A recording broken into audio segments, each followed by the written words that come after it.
Hello, everyone. Welcome to the St. Louis Art Museum's Art Speaks program. My name is Jessica Kennedy, and I'm the educator for adult learning at the museum. Before we begin, please familiarize yourself with the Q&A section located on your screen. Feel free to enter your questions at any time during the program, and we will choose a few to answer at the end. Also, there is live auto transcription available for this program. Please click the CC icon to activate or deactivate the subtitles. For today's talk, Symbolism and Modernity in European Art, we are joined by Abigail Yoder, Research Assistant for the Prints, Drawings, and Photographs and Modern and Contemporary Curatorial Departments here at SLAM. Thanks for being here today, Abby. Thanks for having me, Jessica. And thank you too for everyone coming to my talk. Before I begin, I wanted to just take a moment to introduce our exhibition, Impressionism and Beyond, which is currently on view in the galleries for prints, drawings, and photographs, galleries 234 and 235. This exhibition focuses on drawings and prints, largely from our own collection at the museum, but also features 16 loans from 5 different lenders. It highlights a particularly fertile moment in the history of drawings and printmaking, in which we see artists exploring these mediums in new and innovative ways. As the title suggests, the exhibition spans from the heyday of Impressionism to just before the outbreak of World War II. In this presentation today, I'm actually just going to focus on a small segment of works from the exhibition. So if you're able to come to the museum, I hope you will, just so that you're able to see the full range of works on view. And if you have already come to see it, I hope maybe this talk piques your interest enough that you can come back and take another look. My talk today will be about symbolism and modernity in modern European art. The late 19th to early 20th century was a period of dramatic modernization and socioeconomic change throughout Western Europe. And the artists active during this period chose to respond to that modernization in different ways. Impressionist artists like Edgar Degas, Claude Monet, and Mary Cassatt responded to the changing world by examining scenes of modern life, particularly urban, middle or upper class life, and did so in light-filled, colorful images. This style dominated the avant-garde art world during the 1870s and 80s. And I'm showing on the screen some of the imagery that's typically associated with Impressionism, including Degas' famous imagery of ballet dancers, something that he was extremely well known for, a modern landscape by Monet that emphasizes the railroad bridge in the background, and a domestic interior of 2 women having tea by Mary Cassatt. The works by Degas and Cassatt are actually both on view in the exhibition as well. But by the mid-1880s, another movement was developing alongside and in response to Impressionism. This movement rejected the ideas of observation of contemporary life in favor of a style that was much more subjective and that focused on the expression of an idea or a universal truth. This movement came to be known as symbolism, and I'm showing here 4 of the artists closely associated with the movement, who I'll be focusing on today. The Frenchman Odilon Redon, the Norwegian Edvard Munch, the German Max Klinger, and the Belgian James Ensor. Each of these artists responded to the changing modern world in a very different way than the Impressionists, and indeed from each other as well.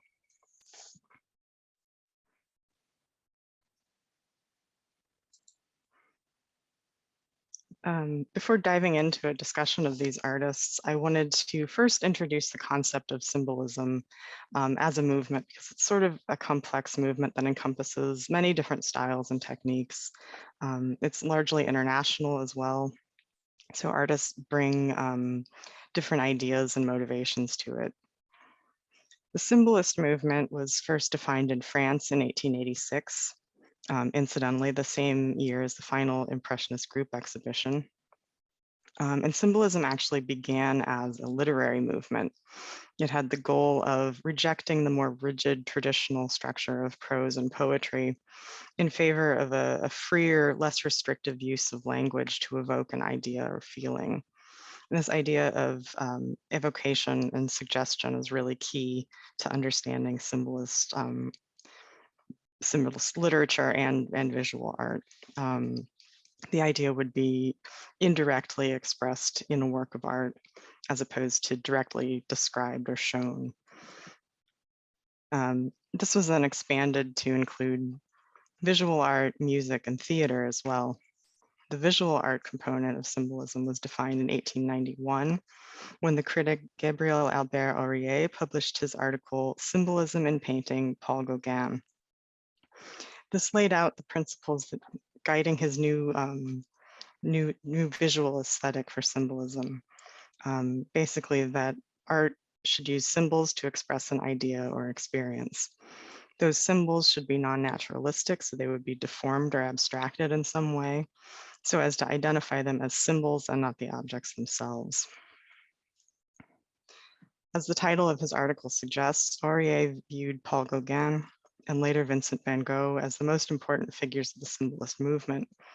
Although by this time, Gauguin was leaving France for Tahiti, and Van Gogh had actually died the previous year, so they weren't necessarily the leaders of the movement.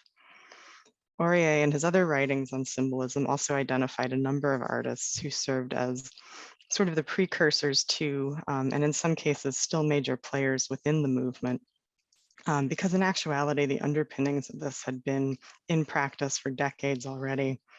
You see it with artists like Pierre Puvis de Chavannes, whose paintings evoked an idyllic golden age, or Gustave Moreau, whose works were often based on religious or mythological subjects and have layer upon layer of symbolic meaning that are nearly impossible to decipher. Another key artist during the early stages of this movement was Odilon Redon.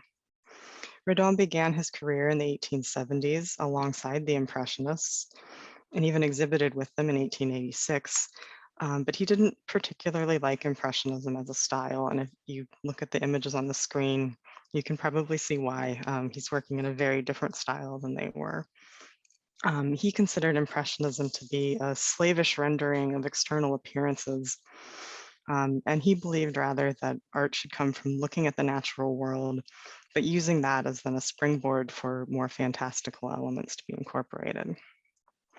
He also worked almost exclusively in Black during this period, which is another major shift from the kind of colorful works of the Impressionist artists. He called Black the most essential color, meaning that to him it had the most expressive potential. To create these images, he would lay down a layer of charcoal over the entire sheet of paper, and then would go in and add more charcoal to build it up in places, or erase it or brush it away in other places to let the paper show through. This allowed for a range of different tones of Black, and it created dreamlike worlds on the paper. The drawings on view in the exhibition, these three on the screen right now, they highlight two important themes in Redon's work. The first is the eye, which is the subject that appears again and again in his work. Redon was interested in the concept of vision, and his depictions of eyes were suggestive of the different kinds of vision that one could experience. He had actually studied optics and understood the mechanics of the human eye, and so had an understanding of the actual sense of sight. But his images of floating eyeballs also play upon the second meaning of vision, that of hallucinations, apparitions, and dreams. Redon also explored the dichotomy of the visible versus the invisible. As a young man, he actually studied with a botanist and learned how to use a microscope, so he would examine components of plant life that would otherwise be invisible to the human eye. In his art, he sought to bring the invisible to light, and so often his works depicted objects that can only be described as embryonic or microbial forms that are given life and made real and tangible. For example, the image on the right, eyes without heads were floating like mollusks. He created these kind of strange microbial forms that look like, amoebas or little primordial objects kind of floating in this water. Disembodied floating heads also frequently populate Redon's work from this period. The two images on the left and in the center are on view in the exhibition, and the one on the right is just further illustrating how common this theme was during this period. Redon's floating heads can convey a variety of meanings. They could often reflect the gruesome nature of capital punishment by the guillotine, which was still very much a part of the French psyche at the time, but could also have literary and mythological meanings, as the wind and guardian spirit of the waters likely do, or even more spiritual or philosophical readings. In these cases, the works seem to reflect the current moral philosophy in the 1880s that believed the separation of the head from the body symbolized the freeing of the spirit from the material world. They can also be viewed in terms of evolutionary theory, in which they meant to represent the elevation of humans over the rest of the animal kingdom.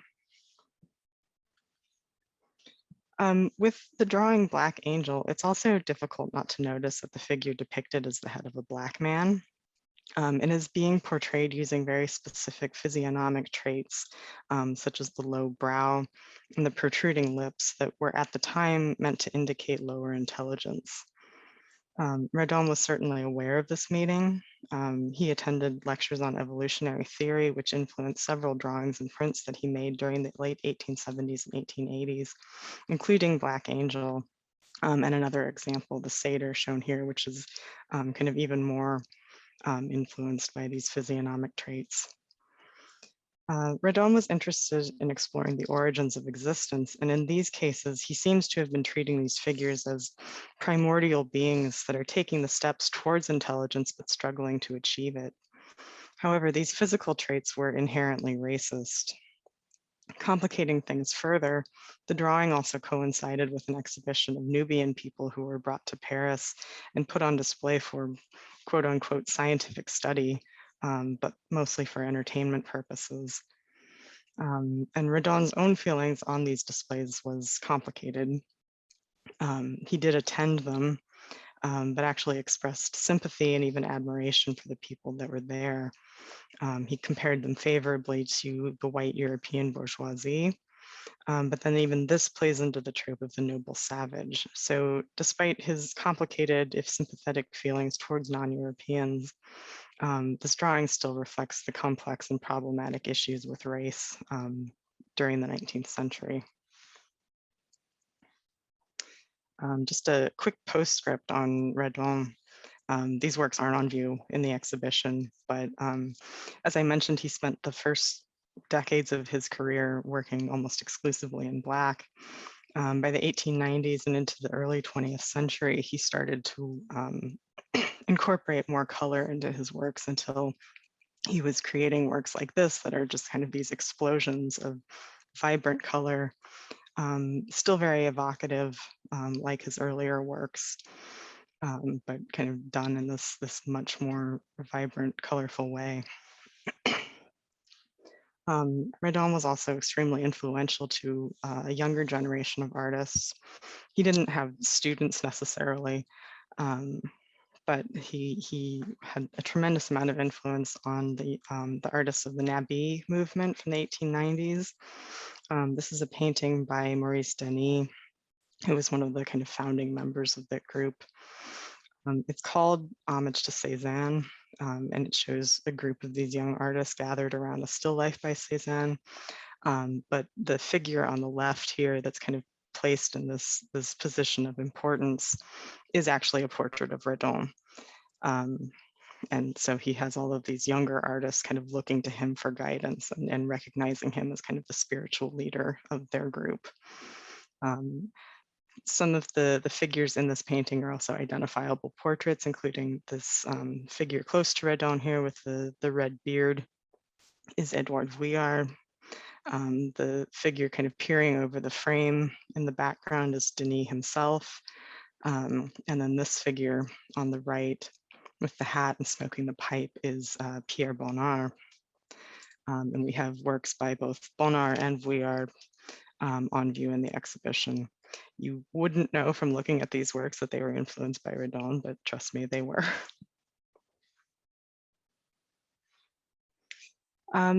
Moving on to this work by James Ensor, Redon actually influenced the Belgian avant-garde as well, particularly the avant-garde artist group Les 20 or the 20. And Ensor was one of its founding members. He actually encountered one of Redon's series on view in an exhibition in 1886. And this may have influenced him to sort of push the boundaries of his artistic style, tending to explore the darker sides of humanity and modernity. As you can see here in this print, Death Pursuing the Human Herd, which has these kind of grotesque skeletons and demons flying around in the sky and chasing this horrified crowd of people running through the streets. And here is the earlier drawing that inspired the print. It was made in 1887. The print was from 1896. Skeletons played an important role in Ensor's work and appeared frequently beginning in the 1880s. Prior to this, he actually worked in a kind of quasi-realist style. He painted scenes of upper middle class life in Belgium, not unlike the Impressionists. He created these genre scenes featuring comfortable domestic interiors, still lifes, and portraits. But then he started to incorporate darker, fantastical elements into his works, often even going back and reworking an existing painting to add skulls or these kind of strange, grotesque masks, and then eventually made these the subjects of his work around 1887. These works often suggested traditional vanitas images, which examined the fleeting nature of existence and was a major part of Dutch and Flemish artistic tradition. But his images were also kind of bizarre and often very humorous.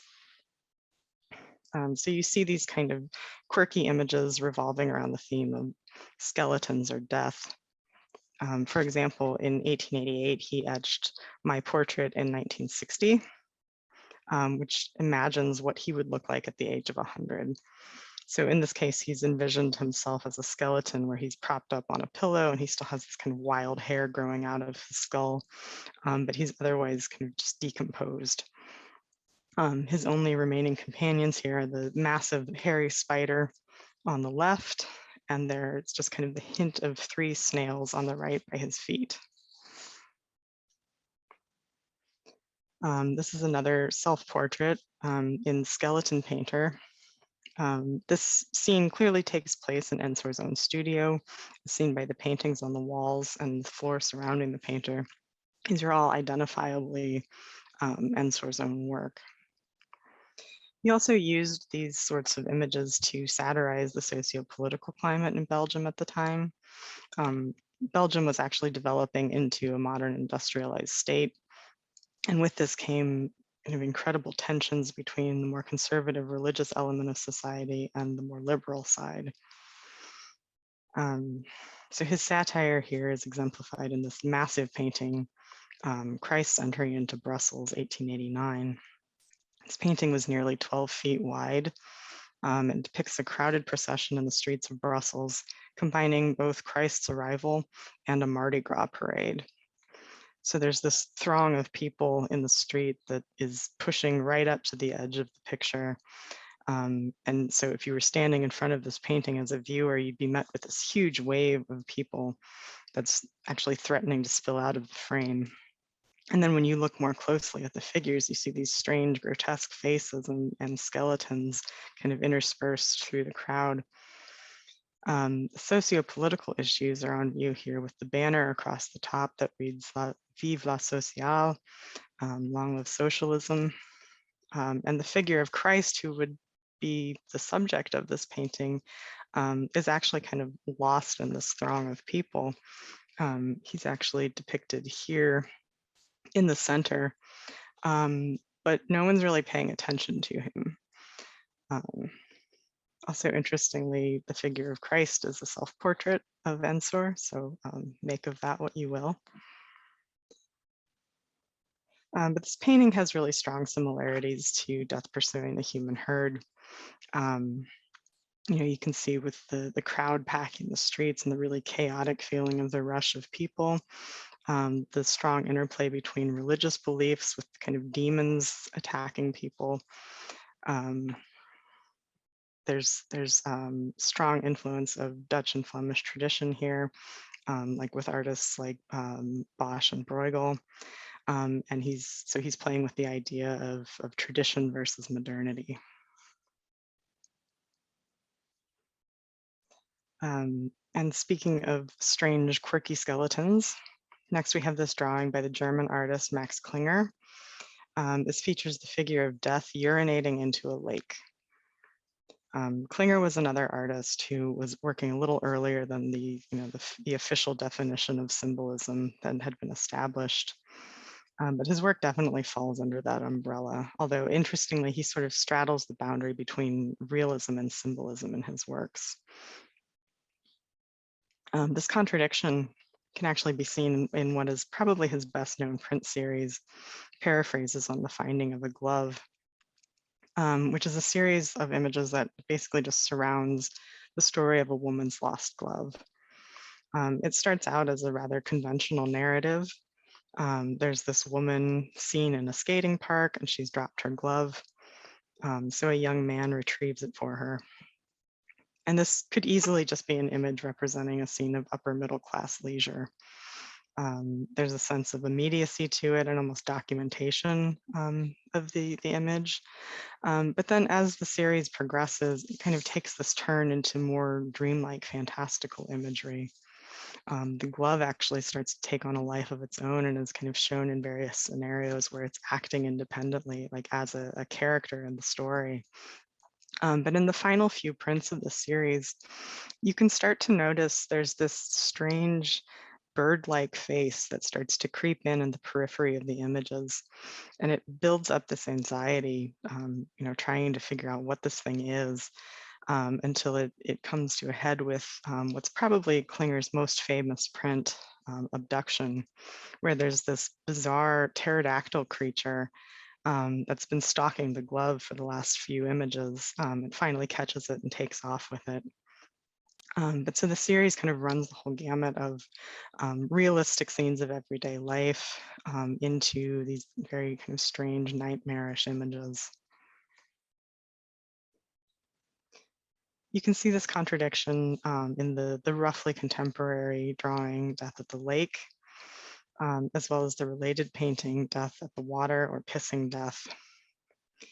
Klinger's depicted this scene of a lush, calm landscape in both images. There are these kind of fully bloomed trees and clear water that makes a jarring contrast with the skeleton there on the shore, just relieving himself into the water. Klinger used this dichotomy in his work as a way of not only situating himself within the changing artistic styles of the time, moving away from realism, impressionism, and towards a more subjective style of painting and drawing, but also to express the kind of contradictory elements in the changing modern world as well. And like Redon, Klinger was tremendously influential to a younger generation of artists, including the later German expressionists. This painting in particular actually influenced the young Edvard Munch. It was given by Klinger to Munch's basically art teacher, and Munch then saw it and made a copy of it in 1895. In fact, Munch considered Klinger to be one of the most important living artists at the time. So, and it's a good way to segue into Edvard Munch, who's the final artist that I'll talk about today. He's probably the best known, certainly of this group, but even kind of overall in the history of art. And a lot of that is specifically because of his emotional responses to modernity, exemplified in his famous image, The Scream, which you're seeing here on the left, as well as his other works from the 1890s. As a young artist, Munch actually traveled to Paris several times, and so he was aware of the various avant-garde movements there, including Impressionism and Symbolism. His earliest painting styles actually borrowed from artists like Claude Monet, but he soon abandoned the Impressionist aesthetic in favor of a more emotional, kind of angst-ridden style that we typically associate with him today. In fact, he was recognized during his lifetime by contemporary symbolist poets as having kind of masterfully unified form, color, image, and text in these very evocative ways that in turn helped him express universal feelings and emotions. So I want to start by talking about the print Moonlight.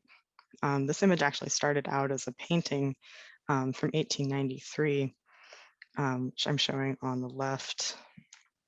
It depicted a woman standing in front of a house, and she's bathed in this kind of silvery light from the moon. You can actually see the moon reflected here in the window. So Munch is using the quality of light here to convey a very eerie, kind of mysterious mood. It's actually heightened by the muddy colors that he uses and the strange shadows that are cast by the moon. In particular, there's this ominous shadow behind the woman seen here. Presumably it's her own shadow, but you can see she's wearing a hat here and there's no hat in the shadow. So it kind of creates this feeling of, perhaps there's this other figure there kind of lurking behind her, and it kind of raises the level of anxiety in the image. Munch later translated this image to a woodcut print, in which he brought the focus just to the woman's face, and then only portions of the house and the tree are visible behind her. I haven't talked much about technique today, but I wanted to emphasize it a bit here because for Munch, printmaking is a very important component of his expression of the idea. In this case, when he was printing the image, he actually used a third block of wood that had a very rich wood grain pattern to it. And this pattern is visible over the entirety of the image, but especially visible across the woman's face. And combined with her very lightly carved facial features, it gives her this very ghostly appearance. So that adds to the mysterious quality of the image. And then last but certainly not least, one of the most widely recognized images in all of art history, Munch's The Scream. Munch actually made several different versions of this image, including the painting from 1893, which I'm showing on the left. And that's probably the one we're all most familiar with, that we think about most when we think about The Scream. He also made several other drawings, pastels, and prints, like the lithograph seen here on the right. One of the reasons The Scream was so popular and really so successful as a symbolist work is because of Munch's use of color, particularly the non-naturalistic color that you see in the painting that convey the intense feeling of anxiety. The painting is also unified with a prose description that Munch himself wrote about it. He said, quote, "I stopped and stood next to the railing, nearly dead from exhaustion.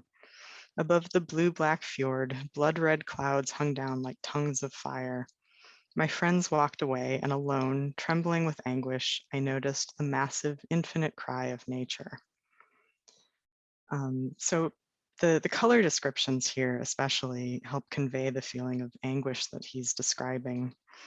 The blue-black water and the blood-red sky. You don't have those colors in the black and white print. But here again, he's used the medium to still express that feeling without relying on the colors that he described. So in the lithograph, he's used these contrasting black and white lines that are rendered as these kind of sharp, almost like gouge-like cuts. They're more reminiscent of woodcut lines than drawn lithographic lines, actually. And these sharp lines really convey the feelings of violence and anxiety that he described about the painting and in the written description. Also in the print, he's further unified the image and the text by actually including the last portion. I noticed the massive infinite cry of nature is actually printed on the page. This print was then published. It was published in the French journal La Revue Blanche in 1895, and several others in subsequent years.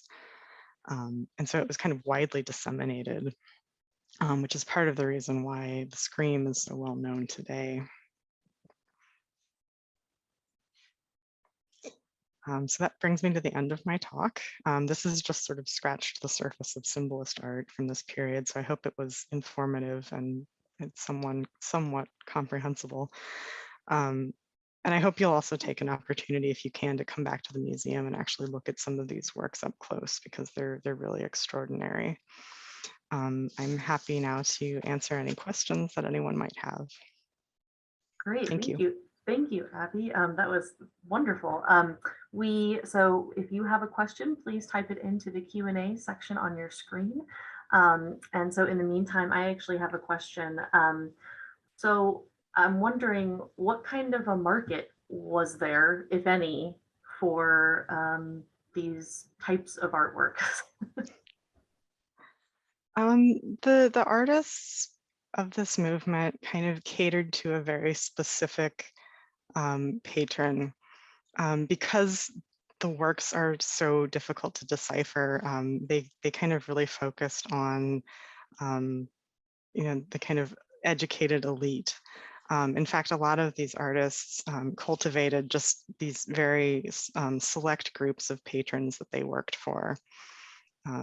There's actually kind of an interesting story, though, about a painting that Gustave Moreau made, who's one of the artists that I mentioned earlier in the talk, that was so complex that the patron that he made it for actually asked him for a written description of what the painting meant. And Moreau didn't really want to provide it, but I think he eventually relented and gave a kind of lengthy description of what the painting was. Yeah, that's funny. Okay, great. We have some questions coming in here. Thank you, Abby. That was wonderful. Could you talk more about how Redon came to symbolism, what his sources were, perhaps artistic and literary? Yeah, he was really influenced by a lot of different literary sources, particularly Edgar Allan Poe. He was even kind of known as the French Poe. And in fact, actually, the drawing, Eyes in the Forest, it has an alternative title that's called The Eyes of Helen, that's based on a poem by Poe that was translated by Mallarmé. So another important symbolist artist who Redon knew and was friends with. He made some illustrations for some of Mallarmé's texts as well. Yeah, so he's very influenced by the literary movement at this time as well. Yeah, great, thank you. Someone else has asked, I remember the Scream being part of Expressionism. Could it be part of both movements? Yes, there's a lot of these artists kind of fall into different categories because they don't neatly fit into a specific movement. And so they're kind of loosely associated with symbolism, but they're also associated with expressionism, which comes a little bit later. So Munch can be considered kind of a proto-expressionist. Redon can be considered kind of a proto-surrealist. They're kind of working around the same time as the symbolist movement was kind of coming into its own, though, and they expressed a lot of the same ideas and goals in their works as the symbolists did. But yeah, there's kind of some overlap with the different movements. Yeah. Let's see. As you researched the exhibition, was there anything you learned about one or more of the works you included that was previously unknown and most surprising or exciting to you? Yeah, actually, even just preparing for this talk, I have not had a lot of opportunities to work on James Ensor, um, which was surprising even to me, honestly. But so just kind of digging into his background a little bit, like I didn't know that he actually would go back into some of his earlier works and rework them to include um, the elements that I typically associate with Ensor. So these, these kind of genre scenes then turn into these weird depictions of like clown faces in the background and things. And I didn't actually know his process of working. So that was really interesting for me to learn. Yeah, yeah. It's wild. All all of these are wonderfully wild. I love this. Yes. Let's see. Oh, so I actually was also going to ask. So we obviously are focusing in on Prince drawings and photographs for the exhibition. What would you say? Maybe if you give a percentage, or did most of these artists work primarily in print or drawing, or oil, or both equally? Do you think? Actually, for almost all of the four artists that I focused on today, printmaking and painting, or printmaking and drawing and painting were kind of equally important. In the case of Redon, he started out focusing primarily on drawings and prints, and actually he would make these drawings and then incorporate them later into lithographic series. With as I mentioned with Munch, he was actually kind of reviving subjects of his own paintings in print. And that was an important part of his process of expression. So yeah, it was a really important component of all of the works of these artists. Yeah, yeah. Thank you. Let's see. I know the museum has large holdings of works on paper that can't be on view much due to light sensitivity. Are there other exhibition topics you are interested in creating from the PDP, Prince Drawings and Photographs collection? Yeah, I mean, this kind of satisfied one of the big interests that I had, just being able to kind of get out a really wide range of works from this period, and highlighting the various movements and different subjects that you can see, and looking at how different things were from even within the same decade or so that artists were working on. So this was really a big one for me. There are some other symbolist adjacent works that we have in the collection that I think would be really interesting to show. I don't know if we'd be able to fill an exhibition on it, but yeah. So yeah, there are definitely others, and you're spot on the question about how it's mainly because of light sensitivity that we have to kind of keep these in storage most of the time. So another great opportunity to come to the museum and see them on view right now. Exactly, exactly. Perfect. Yeah, it's pretty rare to see a lot of our PDP objects, which just makes it ever more exciting. All right, let's see. I think we got some time for a couple more. Let's see. How do symbolists lead towards surrealism? You mentioned that. If you can maybe expand on that a little bit more. Yeah, it's kind of just in their treatment of these kind of strange subjects. They're looking more subjectively and looking kind of into their own psyches, I guess, to create these very strange images. This was something that the surrealists were interested in doing, and they kind of just pushed it even further. But so like, some of the surrealist artists were looking to Redon and Munch and Klinger as they were developing this very kind of strange style as well. Mhm. Okay, so let's see. I think this will probably be our last question. Would you comment further on the term modernity and how it is used in relation to movements in the visual arts? Does it have a specific definition? Um, I don't think it does have a specific definition. In our case, we were looking at kind of the massive changes that were happening in the world during this time. There was rapid industrialization. There was the influence of colonial expansion. And then there was just sort of the individual artists and how they were responding to these changes that were happening around them. So modernity kind of means different things to different artists. But like I said, we're focusing on this very specific period where there are all these changes happening. Yeah, That yeah. answers. Yeah, no, that makes sense. Yeah, absolutely. All right, well, thank you so much, Abby. This has been fantastic. And again, we really encourage people to come and see the exhibition if they are able to.